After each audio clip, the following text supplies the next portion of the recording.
अमित शाह यांची भेट घेतल्यावर आम्हाला प्रेरणा मिळते. जिथे लोकांची विचारसरणी संपते तिथून त्यांचा विचार सुरू होतो. 370 कलम हटवून त्यांनी जम्मू काश्मीरला स्वतंत्र बनवलं. बाळासाहेब ठाकरेंचं स्वप्न पूर्ण केलं. एवढंच नव्हे तर ते एखाद्याला मदतीचा हात देतात तेव्हा ते त्याच्यासाठी काहीही करायला तयार असतात. त्यांची अनुभूती मला देखील आहे.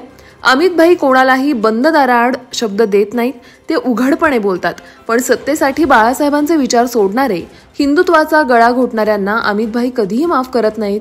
त्यांना सोडत देखील नाहीत असं म्हणत मुख्यमंत्री एकनाथ शिंदे यांनी उद्धव ठाकरेंवर हल्लाबोल केला. काँग्रेसचे ज्येष्ठ नेते तथा माजी मुख्यमंत्री पृथ्वीराज चव्हाण यांनी बुधवारी वंचित बहुजन आघाडीचे नेते प्रकाश आंबेडकरांवर जोरदार पलटवार केला. विरोधी पक्षांच्या मतांचे विभाजन होऊन त्याचा फायदा भाजपला होऊ नये म्हणून आम्ही प्रकाश आंबेडकरांना सोबत घेण्याचा शेवटपर्यंत प्रयत्न केला.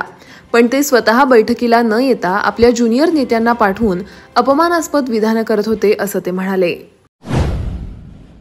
पंतप्रधान नरेंद्र मोदी यांची हवा संपली आहे. त्यामुळे ते महाराष्ट्रात कधी येतात आणि कधी जातात हे कळत नाही अशी जळजळीत टीका शिवसेनेच्या ठाकरे गटाचे खासदार संजय राऊत यांनी बुधवारी केंद्रातील भाजप प्रणित राष्ट्रीय लोकशाही आघाडीच्या सरकारवर निशाणा साधताना केली. शरद पवार यांचे घर फोडण्याचे काम कोणी केले असेल तर ते तटकरेंनी केले आहे.